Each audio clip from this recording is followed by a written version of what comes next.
저의 나이가 이제 60 중반을 넘고 보니 이제 활동할 수 있는 날들이 그렇게 많이 남지 않았다는 생각 가운데 오늘은 나의 삶의 발자취에서 사랑하는 내 아들들은 과연 어떤 흔적들을 발견하게 될까? 또한 내 사랑하는 성도님들은 내 목회를 어떻게 기억하게 될까? 그리고 무엇보다도 우리 하나님은 나를 어떻게 평가하실까? 칭찬을 하실까? 혹은 야단만 잔뜩 먹으면 어떻게 하나? 하는 생각에 정신이 번쩍 듭니다. 좋은 삶의 발자취를 좀 남겨야 되겠는데 하는 생각입니다. 오래전에 어떤 분이 쓴 수필에서 이런 이야기를 읽은 적이 있습니다. 이분이 이사를 했는데 빈집의 문을 딱 열고 들어가니까 마당이 깨끗이 청소가 되어 있고 방마다 들어가 보니까 마치 창호지를 새로 다 가른 것처럼 방들이 아주 깨끗하더래요. 부엌에 가봤더니 거기도 마찬가지입니다. 집안 모든 것이 다 잘 정돈이 되어 있고 너무 산뜻하고 깔끔하더래요. 그 어느 한 구석에도 거미줄도 없고 문득 어디서 향기가 나더랍니다. 현관에 노트 종이가 한 장 붙어 있는데 거기는 이런 내용의 글이 적혀 있었습니다. 이사하시느라 수고 많으셨습니다. 이 집에서 부디 행복하세요. 저희도 이 집에 살면서 복을 많이 받았습니다. 방마다 연탄불을 피워놨습니다. 하루에 연탄 2장씩이면 충분할 겁니다. 연탄가스는 염려하지 않으셔도 되고 특별한 문제는 없을 것입니다. 저희는 아래에 있는 주소로 이사를 합니다. 혹시 필요한 것이나 의문나는 점이 있으면 연락 주세요. 그러면 안녕히 계세요. 이 노트를 읽고 나서 이분이 가슴이 막 찔리면서 뭉클하면서 또 부끄러운 생각이 들었대요. 왜냐하면 자기는 살던 집을 떠나올 때 옛날에는 다들 그랬나 봐요. 복이 따라오라고 방마다 창호지 다 북북 찢어놓고 왔고요. 청소도 안 해놓고 온 정도가 아니고 이 집에 살던 사람이 해놓고 간 것에 비하면 완전히 흉갓집처럼 만들어 놓고 온 것 같아서 미안하면서 그렇게 부끄럽게 여겨지더랍니다.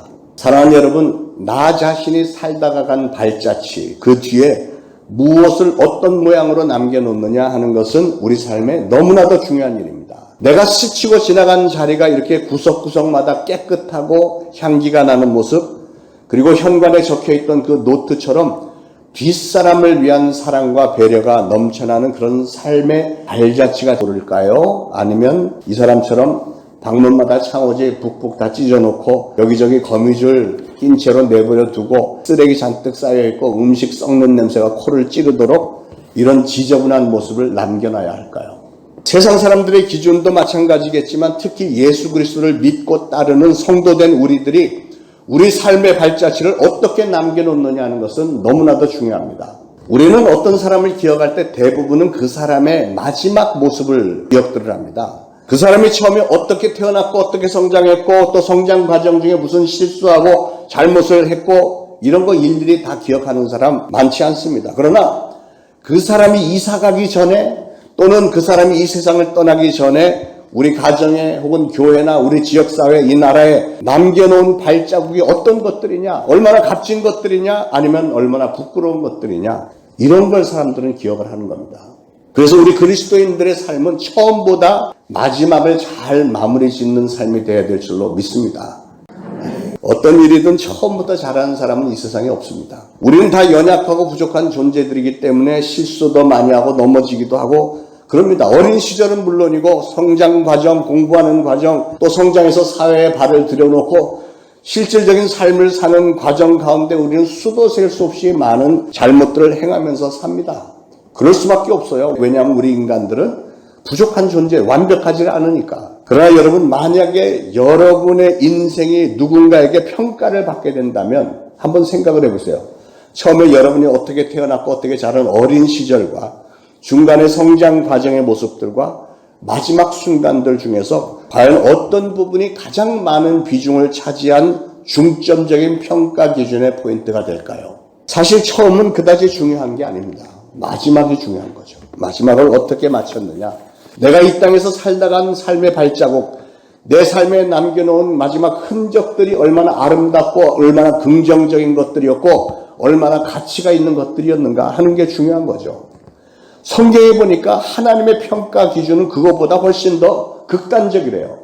하나님은 과거를 묻지 않으시고 과거를 그냥 잊어버리시고 마지막 순간만 가지고 평가를 하신대요. 사실은 이게 얼마나 감사한 일입니까? 이 세상을 떠나는 마지막 순간에 우리가 어떤 신앙을 가지고 있었고 죄의 문제는 잘 해결이 되었는지 또 신앙에 어떤 열매를 맺었는지 이런 걸 보신다는 거예요. 제일 마지막 순간이 가장 중요한 겁니다. 그러나 오늘날 많은 사람들이 그 반대로 살고 있는 것 같아요.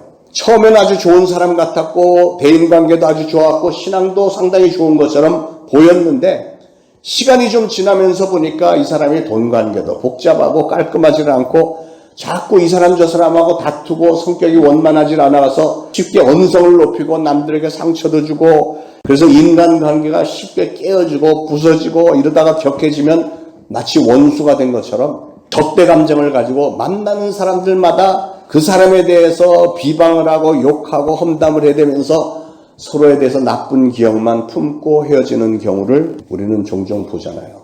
우리 하나님을 믿고 따르는 우리 성도들은 절대로 그래서는 안 되겠습니다. 다시 말씀드리지만 여러분 우리의 삶의 처음에 어땠는지는 그렇게 중요한 게 아닙니다. 성장 과정이 부족한 게 많았던 거 중요하지 않습니다. 우리가 살다 보면 가끔은 실수도 할 수 있는 거잖아요. 수도 셀 수 없이 스쳐 지나가는 수많은 대인관계 속에서 인간적인 상처나 갈등들이 좀 있었다고 할지라도 우리는 그리스도인이니까 그리스도인 된 우리들이 마지막으로 우리가 남겨야 될 말은 상대방을 위한 사랑의 말, 축복의 말이 되어야 될 줄로 믿습니다. 내가 여기에 있는 기간도 중요하지만 내가 이곳을 떠난 후에 계속해서 남아있는 자취도 여전히 깨끗하고 훈훈한 삶의 향기가 맴돌아야 그게 바로 바람직한 신앙인의 발자취가 아니겠느냐고요.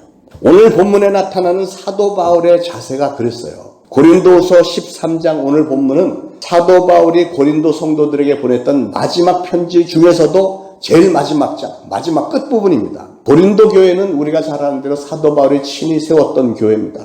사도 바울이 1년 반 동안 그 고린도 지역에 머물면서 가장 많은 사랑과 정성을 쏟아 부어서 세웠던 교회가 고린도 교회입니다. 그런데 그 교인들이 사도 바울의 가슴에 가장 큰 슬픔과 고심과 상처를 남겼습니다. 왜냐하면 사도 바울이 교회를 세우고 떠나간 후에 어디선가 거짓 교사들이 나타나서 성도들을 현혹하고 선동을 하니까 거기에 성도들이 빠져들어가서 분별력을 잃어버리고 이단에 빠지고 이상한 짓들을 많이 하면서 오히려 사도 바울을 비방하고 핍박을 해댔습니다. 고린도 전서와 후서를 통해서 사도 바울은 그래서 그들의 잘못된 신앙의 그 행실들을 책망도 하고 교훈도 하고 때로는 위로를 하기도 하고 때로는 경고와 갈등과 투쟁을 표현하기도 했고 어떤 때는 막 너무 화가 나서 아픔과 분노를 표현하기도 했습니다. 그런데 오늘 고린도 후서 마지막 부분 마무리 짓는 부분에 보니까 그 고린도 교회 성도들을 진정으로 사랑하는 마음을 담아서 권면과 축복으로 마무리 짓는 이런 모습을 저는 오늘 눈여겨보고 있습니다. 11절에 마지막으로 말하노니 형제들아 기뻐하라. 온전하게 되며 위로를 받으며 마음을 같이하며 평안할지어다. 또 사랑과 평강의 하나님이 너희와 함께 계시리라. 사도 바울은 그렇게도 아프게 자기를 찔러댔던 그 고린도 교회 성도들을 향해서 왜 이게 그렇게도 아프냐면 자기가 특별히 사랑했던 성도들인데 그 사랑했던 성도들이 이렇게 찔러대니까 너무 힘든 거죠. 그럼에도 불구하고 이제 마무리는 그 사랑과 축복의 기도로 마무리를 하고 있는데 더군다나 13절에 가서는 삼위일체 하나님의 이름으로 최상의 축복을 줍니다. 주 예수 그리스도의 은혜와 하나님의 사랑과 성령님의 교통하심이 너희 무리와 함께 있을지어다 이렇게 선포를 합니다. 이런 게 바로 바람직한 그리스도인들의 모습이 아니겠습니까? 수많은 사람들의 관계 속에서 살다 보면 때로는 불협화음이 있을 수 있습니다. 순간순간 껄끄러운 일들이 발생할 수도 있습니다. 그러나 아무리 나의 삶을 이리저리 비틀어 놓고 처참하고 초라하게 만드는 사람을 향해서라도 그리스도인 된 우리가 마지막으로 남겨야 될 말은 반드시 사랑의 말과 축복의 말이 되어야 될 줄로 믿습니다. 그 정도는 해야 신앙의 열매가 맺어지지 않겠어요? 그 정도는 해야 우리 하나님께 영광이 되지 않겠습니까? 세상 사람들이 우리가 그 정도 수준이 있는 그런 품어주고 용서하고 사랑하고 축복하는 모습을 볼 때 이야 역시 그리스도인들 교회 다니는 사람들은 확실히 달라 하면서 우리 하나님께 영광을 돌리게 되지 않겠어요? 저는 그래서 오늘 사도 바울의 말씀을 하나하나 좀 분석을 해보면서 우리는 그리스도인으로 과연 어떻게 해야 우리가 믿고 따르는 예수 그리스도의 영광을 위해서 또한 우리의 삶의 흔적을 아름답게 장식을 하며 또 어떻게 해야 길이길이 모든 사람들의 기억 속에 소중한 발자취를 남길 수 있을까? 그리고 무엇보다도 우리 하나님으로부터 칭찬과 상급을 받을 수 있게 될까 하는 것을 여러분과 함께 깊이 생각을 해보려고 합니다. 자, 우리의 삶을 아름답게 장식하며 소중한 발자취를 남길 수 있는 삶의 자세는 어떤 것인가? 첫째는 사도 바울은 우리 그리스도인들은 진리와 함께 살아야 한다. 그렇게 말씀을 했습니다. 8절에 바울은 우리는 진리를 거슬러 아무것도 할 수 없고 오직 진리를 위할 뿐이다. 그렇게 얘기를 했습니다. 바로 이 진리를 위해 살겠다고 하는 확신이 사도 바울로 하여금 그렇게도 끊임없이 덤벼드는 비방과 핍박과 고난 가운데서도 흔들리지 않게 꽉 붙들어 주었던 힘의 원천이 됐던 겁니다. 때로는 사람들이 사도 바울을 오해를 하고 심지어는 그를 배척을 하고 했을 때도 바울은 여전히 오로지 예수 그리스도를 구주로 붙들었습니다. 사도 바울의 신앙을 우리가 꼭 좀 본받아야 되겠는데, 사도 바울의 신앙은 뭐냐면 간략하게 얘기하면 이런 거예요. 우리 인생들은 그 누구라도 오직 예수 그리스도를 믿음으로 말미암아 죄사함을 받고 구원을 얻을 수 있으며, 예수 그리스도의 복음을 전파하기 위해서는 그 어떠한 환난과 핍박이나 시험이 닥쳐와도 결코 좌절하거나 실망하지 않고 불평하지 않고 오히려 기쁨으로 그리고 강하고 담대함으로 열심히 달려나갈 때 궁극적으로는 장차 주님 앞에 섰을 때 주님으로부터 잘했다, 착하고 충성된 종아, 정말 수고 많았다, 네가 정말 잘했구나 하는 칭찬도 듣고 귀한 상급도 받고 아름답고 찬란한 금면류관을 쓰게 될 것이다 라고 하는 분명한 소망이 사도 바울에게 있었고, 절대로 어떤 상황에서도 바울은 그것을 놓지 않았기 때문에, 정말 그 확고한 믿음이 있었기 때문에 바울은 아무리 어려운 환난이나 핍박이나 시험이 왔어도 절대로 굴하지 않고 힘있게 참으로 신실한 신앙인으로 또는 사도로 귀한 발자취를 남길 수 있었는 줄로 믿습니다. 여러분, 진리를 위해서 그리고 진리와 함께 산다는 것은 사실은 쉬운 일이 아니죠. 진리를 이 가슴에 품고 진리를 추구하면서 살 때, 예수 그리스도의 뜻에 합당한 삶을 살고자 할 때 우리에게 때때로 어려움이 닥쳐올 수 있습니다. 왜냐하면 이 세상은 세상 임금이라고 불리는 마귀가 정권을 잡고 기승을 부리고 있는 이 시대에 우리가 살고 있기 때문에 우리가 하나님의 뜻대로 살려고 하면 힘든 일들이 올 수 있습니다. 때때로 하나님과 전혀 상관없이 사는 사람들에게 더 좋은 일들이 더 많이 생기는 것도 우리가 보지 않습니까? 오히려 그 불신자들의 삶이 더 평탄하고 축복받은 삶처럼 보이는 때가 많잖아요. 그럴 때 우리 마음속에 당연히 갈등이 일어나죠. 아니, 나는 왜 이렇게 신앙생활을 열심히 하는데 이런 어려움이 자꾸 찾아올까? 내가 이렇게 신앙을 잘 지키면서 신실하게 뭔가 좀 하나님의 뜻 가운데 살아보려고 노력을 하면, 하나님이 정말로 살아계시다면 내 정성을 좀 갸륵하게 위해서 내 인생을 좀 열어주시고 평탄하게 만들어주시고 풍요로움도 있게 해주고 이래야 되는 거 아닌가? 이런 갈등이 있잖아요. 그럴 때 다가오는 유혹이 뭐죠? 에이, 그럼 나도 저 사람들하고 똑같이 세상 풍조 흘러가는 대로 그냥 살지 뭐. 그냥 저질러 버리는 게 훨씬 더 이득되겠네.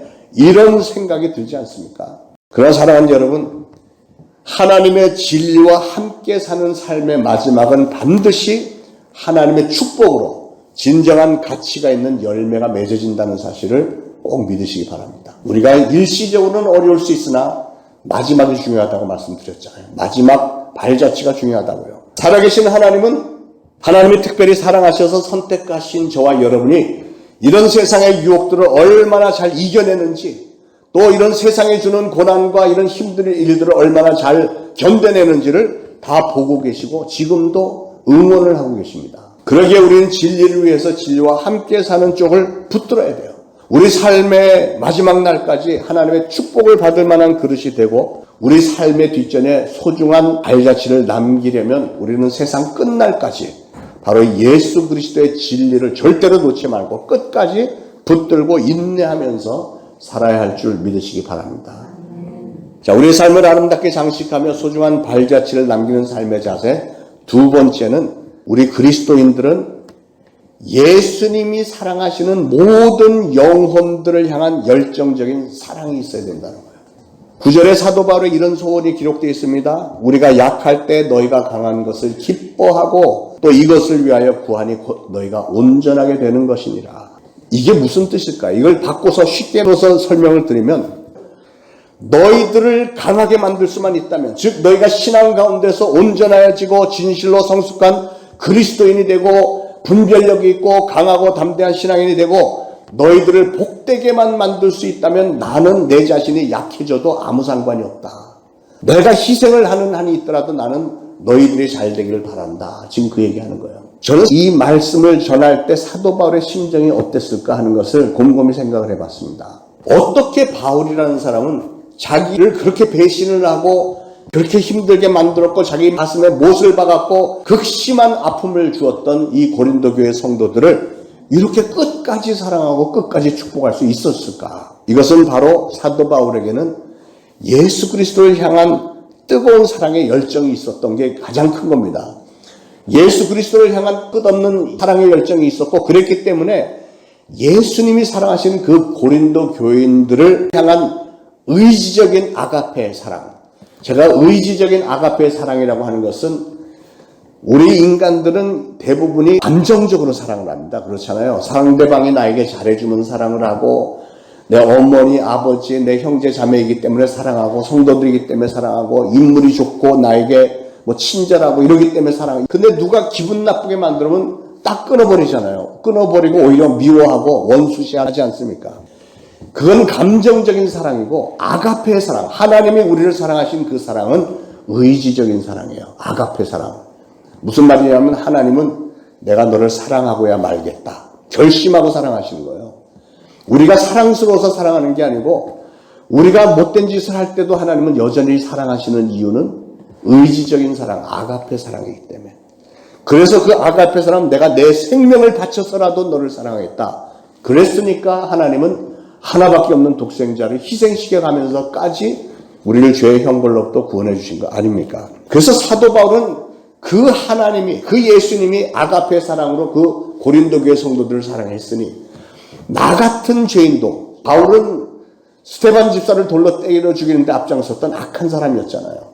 나 같은 사람도 예수님은 죄를 용서하시고 구원하시고 나를 사도로 사용하기까지 하시니 그 예수님이 사랑하시는 고린도 교회 성도들을 나도 사랑하겠노라 라고 결심한 거예요. 그래서 의지적으로 사랑하겠노라 하고 작정을 한 겁니다. 사랑하는 여러분, 오늘 우리는 어떻습니까? 저와 여러분에게는 혹시 이런 부분이 좀 부족하지 않은가요? 우리는 여전히 감정적으로만 사람을 사랑하고 미워하고 이러고 있지 않습니까? 남을 위한 사랑의 결심이 부족하지 않느냐 그 말이에요. 사랑의 열정은 고사하고 우리가 입으로는 사랑을 잘도 말을 하지만 막상 이해관계에 걸린 일만 터지면 금방 사랑했던 사람이 미워지고 용서고 뭐가 아무것도 없지 않습니까? 내게 막대한 금전적인 손실을 가져다 준 저 나쁜 사기꾼을 내가 어떻게 용서할 수 있으며 많은 사람들 앞에서 내 체면과 명예를 손상시킨 사람들을 어떻게 용서할 수 있으며 게다가 한 걸음 더 나가서 그들을 사랑하고 그들을 축복까지 해요? 어떻게 이런 걸 할 수 있습니까? 인간적으로는 안 되는 거예요. 그러나 우리 예수님은 그들을 사랑하시기를 나를 사랑하는 것과 동일하게 사랑하시고 나에게도 그들을 사랑하라고 명령을 하시기에 우리는 그들을 사랑해야 되는 겁니다. 주님의 명령에 순종해야 되는 거예요. 그걸 실천하라는 거예요. 사랑하는 여러분, 오늘날 세상 인심이 이렇게 황폐하게 되고 분열과 불화가 많은 그 이유가 무엇일까요? 돈이 부족해서 그럴까요? 그건 절대 아닙니다. 우리나라는 우리 역사상 이렇게 잘 살아본 적이 없는데 오히려 30, 40년 전 가난할 때보다 지금이 더 분열이 심하고 더 미움이 많고 악한 범죄를 저지른 사람들이 훨씬 더 많아지지 않았습니까? 왜 이런 일들이 일어날까? 돈이 부족하거나 환경이 나빠서가 아니고 뭐냐면 영혼들을 향한 사랑의 열정이 부족한 거예요. 그런데 세상 사람들만 그런 게 아니고 하나님의 놀라운 은혜와 사랑을 체험한 우리 그리스도인들에게도 이런 열정적인 사랑이 점점 시들어가는 것 같지 않습니까? 오른뺨을 치면 왼뺨을 들이대라. 네 원수를 사랑하라. 예수님은 그렇게 분명히 말씀하셨는데 저희 어릴 때 자랄 때는 이게 당연한 거예요. 왼뺨을 치면 오른뺨을 돌려대고 순종하려고 애쓰는 모습들이 상당히 많았습니다. 그런데 요즘은 어때요? 만약에 누가 여러분에게 아무 이유 없이 묻지마 폭행으로 여러분의 오른뺨을 때리면 여러분의 반응은 어떨까요? 소리 지르면서 덤벼들고 멱살 잡고 오른뺨, 왼뺨 다 2배로 갚아줘야 이게 공의롭다고 생각하지 않겠어요? 지금 세상이 그렇게 돌아가고 있는데 모르는 사람들뿐만이 아니라 서로 성도들끼리도 원수들을 사랑하는 건 고사하고 사랑해야 마땅한 성도들 간에도 조그만 일에도 오르는 것 그런 것 따져가면서 제대로 사랑하지 못하는 모습들을 우리가 종종 보지 않습니까? 우리 교회는 안 그런데 저쪽에 있는 다른 교회. 그러니 우리 하나님이 얼마나 슬퍼하실까요? 사랑하는 여러분, 우리 그리스도인들 도대체 어떻게 살아야 됩니까? 왜 서로 용서하고 이해하고 사랑해 주지를 못하고 왜 서로 축복해 주는 일에 그렇게 인색해졌을까요? 옛날엔 분명히 안 그랬는데 요즘 점점 더 악해져 가는 것 같지 않아요? 그러면 오늘 말씀을 들은 저와 여러분들은 우리들만이라도 진정 그리스도인답게 영혼들을 향한 열정적인 사랑을 나누면서 살아볼 수는 없을까요?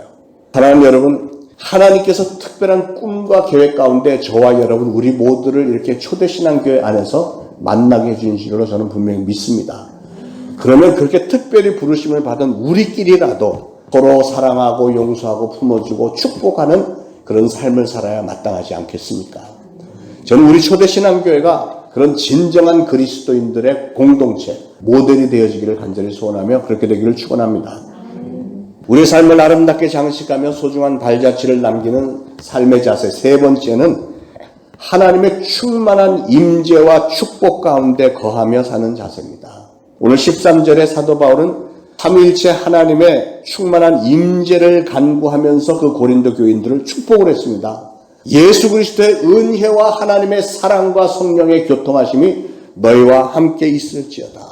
주 예수 그리스도의 은혜와 하나님의 사랑과 성령의 교통하심이 어디서 많이 듣던 구절 아닌가요? 여러분이 매주일마다 듣는 구절입니다. 대한민국 6만 5천 개의 교회의 모든 목사님들이 예배가 끝나고 축도할 때 우러러 축원하옵기는 우리 구주 예수 그리스도의 무한하신 은혜 하나님 아버지의 극진하신 사랑과 성령님의 교통하심이 너희와 항상 함께 있을지어다 이렇게 축복하잖아요. 왜냐하면 바로 이게 최고의 축복이기 때문에 성부, 성자, 성령 하나님 삼위일체 하나님의 임재와 축복이 가장 커다란 축복의 원천이기 때문에 그렇습니다. 여러분, 우리가 원수를 제대로 사랑하지 못하는 이유가 무엇일까요? 그것은 우리 인간들은 원래가 우리 스스로의 의지나 노력만으로는 원수를 사랑할 능력이 없습니다. 내 아버지를 죽인 사람 원수잖아요. 아니, 내 아버지를 무자비하게 죽인 사람을 내가 어떻게 용서를 하고 더군다나 사랑까지 하고 더군다나 축복까지 해요? 인간의 마음으로는 이게 되는 게 아닙니다. 우리 인간의 마음은 악하고 좁고 이기적인 생각인데 이런 좁은 생각으로 내 아버지를 죽인 원수를 어떻게 용서를 하고 사랑을 하고 축복까지 합니까? 우리의 노력으로는 우리의 능력으로는 택도 없는 일이죠. 그러나 한 가지 방법이 있는데 그것은 성부, 성자, 성령 하나님의 충만한 임재가 내 안에 와 계시면 그래서 그 성령님이 내 마음을 완전히 사로잡아 주신다면 그러면 가능하겠죠.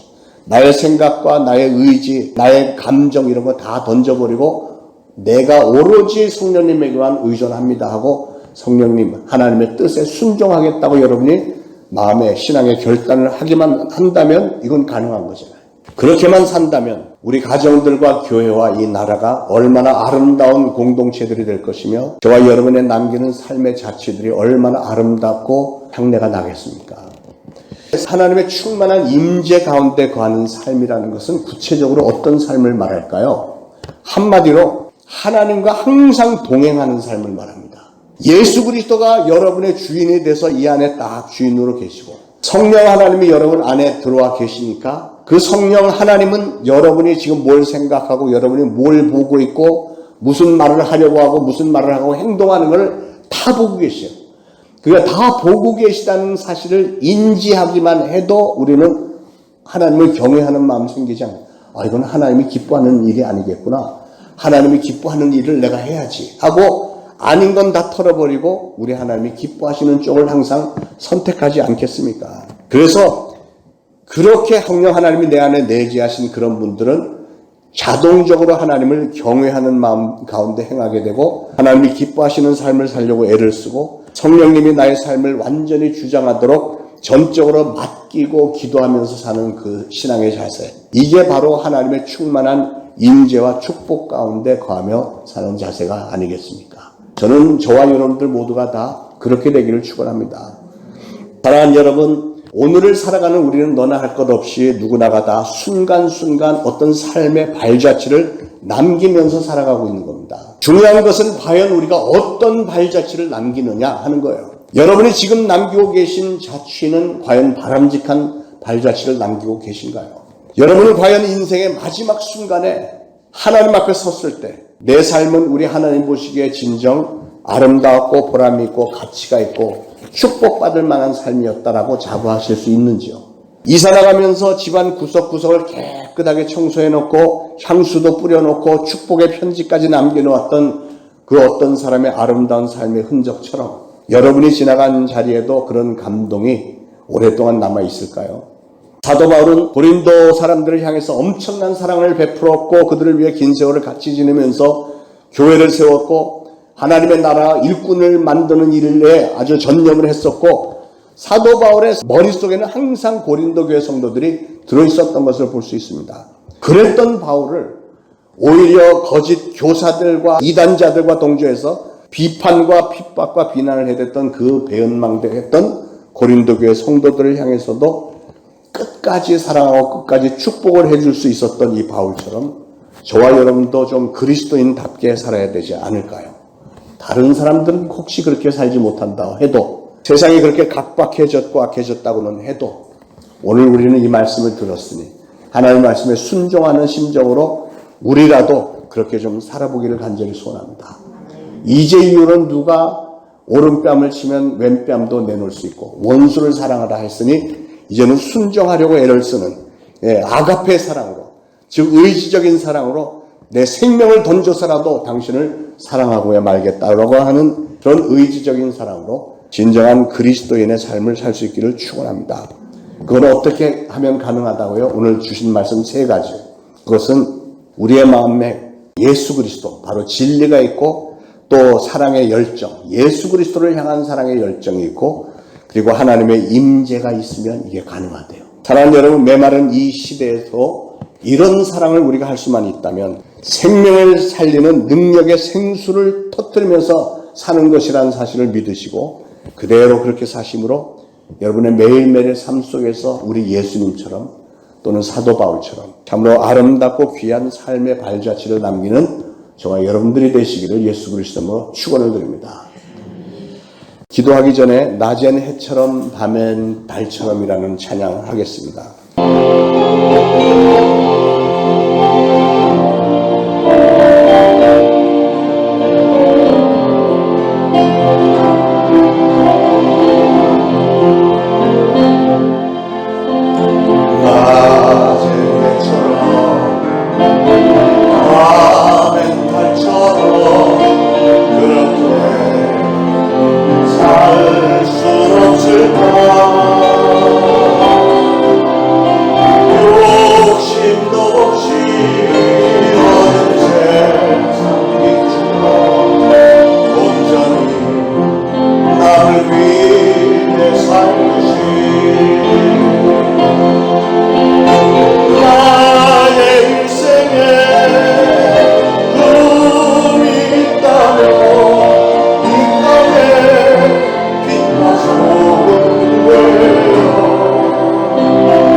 버리셨